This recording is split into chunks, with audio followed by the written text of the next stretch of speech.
sakripisyo, pasiring sa kapangganahan, nalaog niya ang kagadanan. Siyang nabuhay iwan.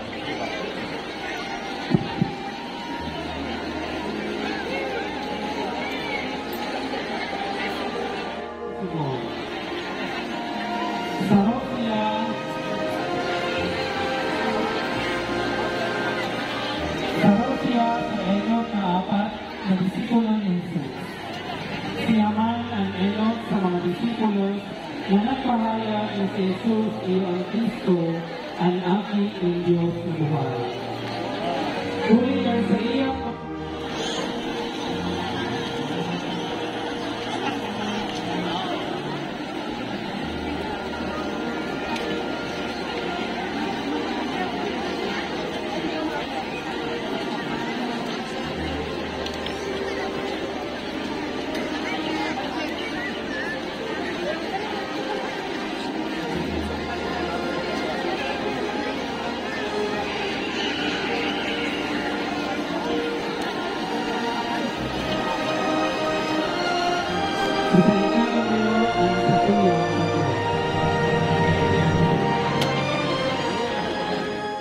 Sige naman tayo.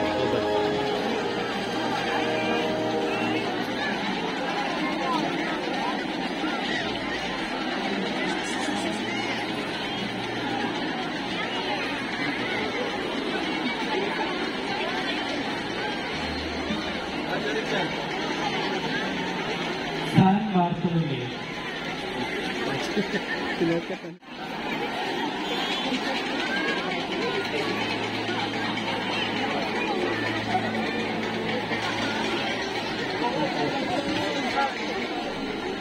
San Mateo.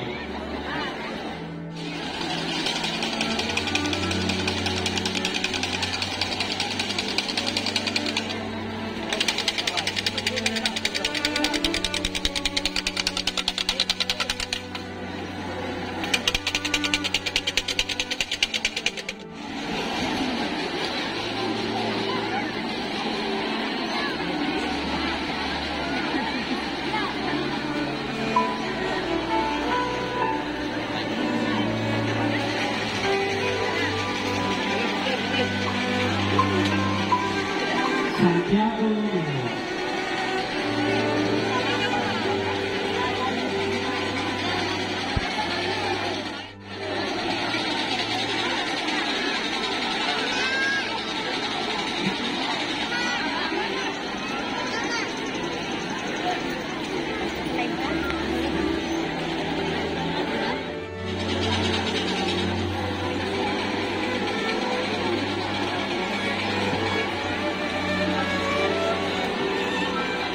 Ang pagkanis ni Jesus sa Jerusalem.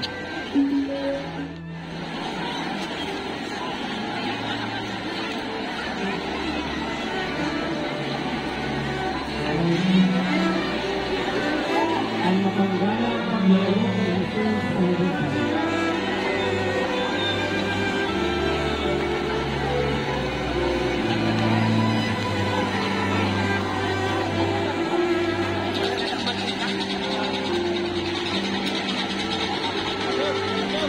Ang pagtugas ng Eucharistia sa huling pagkakas.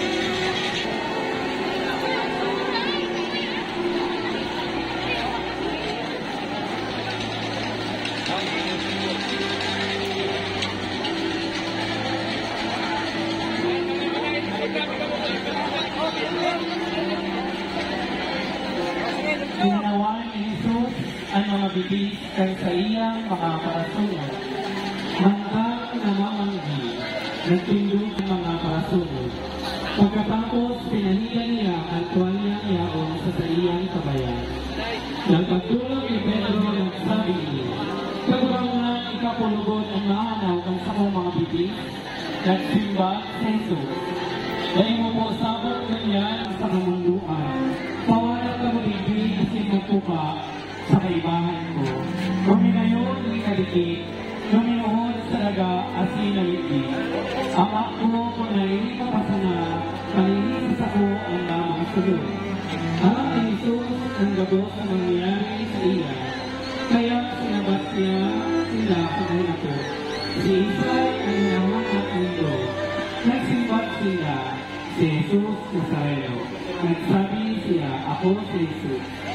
Pinagod ni Simon Pedro ang kanyang espada sa kanyang inibas niya si Marco, ang gobernador sa palasyo, naman pinalibutan siya ang bilog na kumpanya ng mga sundalo.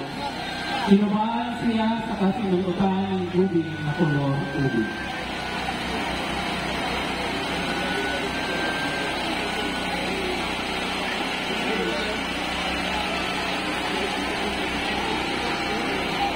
Pinupok lindan ng kawayan, pinaglutaban at sinagrulot ng ngaya sa pagkaunggalang sa ilog.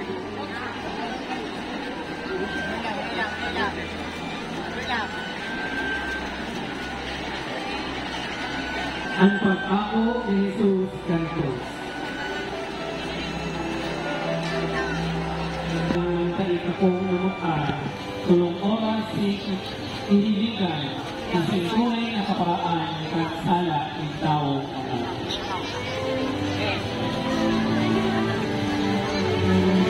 Ang pagpasay ni Jesus Cantos kapila sa mga rin, kaya sila ng urahan, na leo ibabot sa Diyos.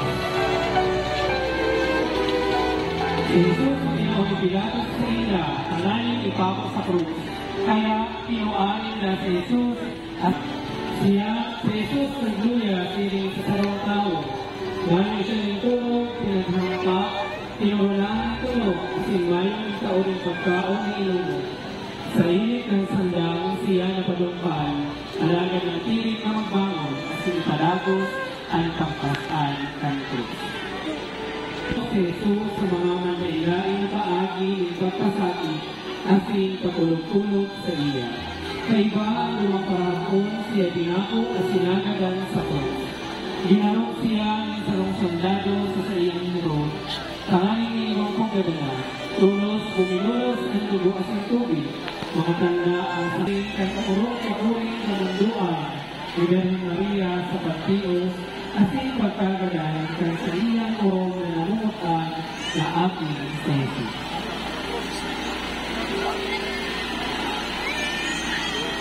Ang mga parasunod ni Cristo. Santa Gabriel. Kahit kandahan na nalago ni Jesus, nantang siya nagpapasang kang krus kasirin sa Alvaro. Ang pangalan ng Veronica, buod sa biyong tunay na nalawa ng kagurangan, tulitala sa iyang malaman. Pagkakagat ang tugang niyang si Lazaro, ipinahayag niya na opo kagurangan, minapagot ako ni San Cristo, ang aking ng Diyos na pinahara na maligid sa pinatawag. Na pangalan na sinayod sa iyang pinutot ko, siya na ang babaeng ang buko at sa librang ng mahal na kamo, na natin ang sinipinahit niya at sa iyang mahal. Ang mahal ni Jesus sa mayayanan si Lazaro, nagsabi siya, dahil magagalan si Lazaro sa ilang ngayon. Ang narinig ang umawan ng Diyos, dangan sa paaging ini, iyan matawaan man sa amawan ang aking ng Diyos. Sa iba ng kapang kababaihan, sinutos ko sa iya, di ka sa inyo mga pagsabili ang mga pangamalito ni Jesus, kasi hanggang sa iya ang bisita. Ang sa Jesus, mabuhay nila sa siya sa mga babaeng nakalibig, na nahalo na ang kapong pinakot sa pinagdulog ko ng Cristo, kasi isinila sa inyo sa mga bisita, kasi niligan ang lungkot. Sarap siya sa enot na nakaraog ng buhay ni Jesus. Santa Maria, Apostol. Siya ay nang isang Gabriel, inimang sarok sa mga babae na duman sa lugnaning kagrangan ang Domingo ng pagkabuhay nila, panganilagan ng pahapon. Siya man ang sarok sa mga enot na nakadamog sa pagkabuhay nila, kung sa iya nakapako sa Jesus. Sa handang ang pagkabuhay nila ang Domisyano ng Sige, panganin ang magbigya sa lugnaning Jesus. Alagat na pagdaan niya ang buhay nila.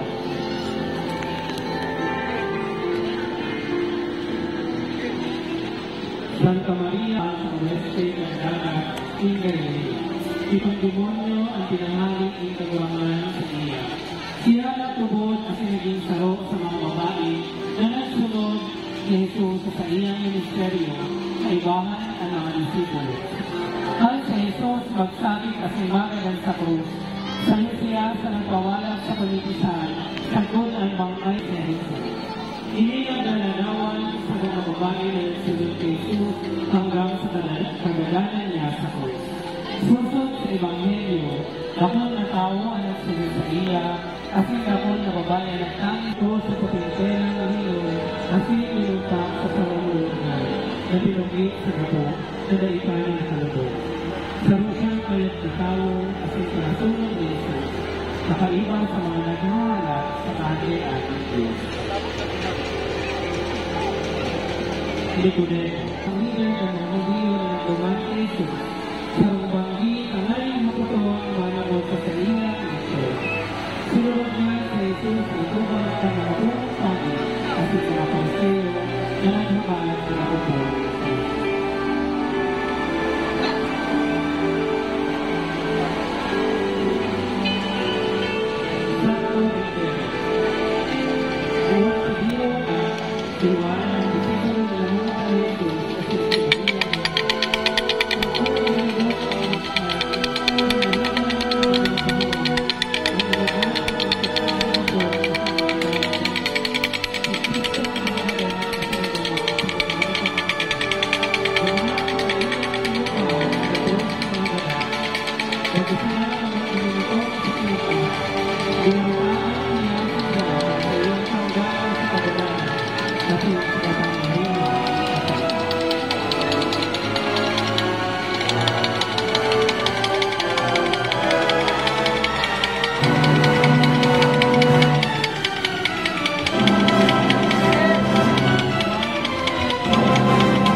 Bilang sa iyang ina.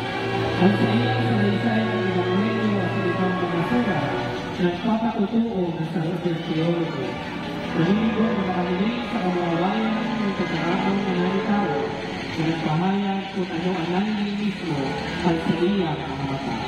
Minsan siya pinag-usip na ganoon, pinainom din arak na may hilo at inuglog sa mainit na lana. Alagat siya ganoon ang iyang nagdurong huli sa mga nagihan ng pagkios kasi pagkamagal at sa iyang sa Jesus. Sa iyang puso nalalangwas ang pitong espada base sa propesiya ni Senyor at paglulutan ni Jesus sa templo. Ang siyang aki, madusa at magagadan para sa kaligtasan ng labon sa Israel. Ang pitong espadas ini minarepresentar ang pitong sakit ni Maria. Enot ang propesiya ni Senyor, ang pagtakas sa Ehipto, ang pagkawala ni Jesus sa templo,